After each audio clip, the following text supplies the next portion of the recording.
Quelle est la réaction majoritaire des hommes par rapport au féminisme? Bon, maintenant qu'on a vu ça, prenons le cas de la domination masculine. Parce que ce qui est très intéressant, c'est de voir la réaction des hommes par rapport au féminisme. Quelle a été la réaction des hommes par rapport au féminisme? Quelle est la réaction majoritaire des hommes par rapport au féminisme? Pardon, je vais vous demander d'être honnête. Soyez honnête. Ils en ont rien à péter. C'est pas parce que c'est pas quelque chose qui les concerne. Parce que ça les concerne éminemment, s'ils réfléchissaient un peu. Quand vous avez besoin de parler plus fort pour exister, ça prouve bien que personne ne vous écoute. Et donc la domination masculine va s'exprimer comment? Dans le fait, mais oui, on soutient les femmes, les féministes bien sûr, on est pour la cause féminine. Il faut qu'on les aide maintenant, parce qu'elles ont besoin d'aide, parce qu'elles ne sont pas capables par elles-mêmes. Vous vous rendez compte le piège de la domination masculine? T'as vraiment besoin d'une loi pour qu'on impose la parité? Ça prouve qu'en fait, tu n'y arrives pas par toi-même. Hein. Mais t'inquiète pas, dans les faits, on saura juste que tu n'es là que par une loi.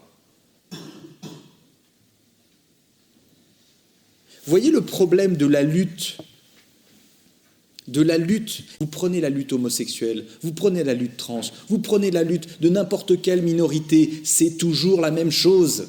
Tu te places comme victime, tu as besoin d'une loi pour t'aider, ça veut dire que quoi? Tu as besoin qu'on ait 50% de femmes et 50% d'hommes, on va te faire cette loi, mais ça prouve qu'il y en a besoin. Donc quand tu vas parler, que tu feras partie de ton comité d'entreprise parce que tu es une femme et que sur la photo du comité d'entreprise, il faut qu'il y ait 50% de femmes, et bien résultat, quand tu vas parler, et bien tous les autres qui sont des hommes vont savoir que tu es là parce qu'il y avait un quota.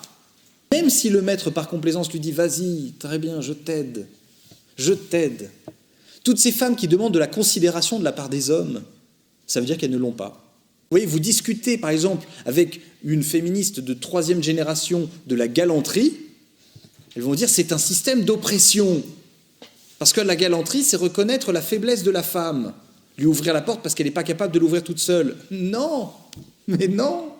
Pas parce qu'elle n'est pas capable d'ouvrir une porte, bande de cons. Mais le geste n'a pas vocation à vous aider. Le geste avait vocation à honorer. Sauf que si vous introduisez la notion de lutte constante et de domination mutuelle, alors vous vous placez dans une situation de maître et de disciple.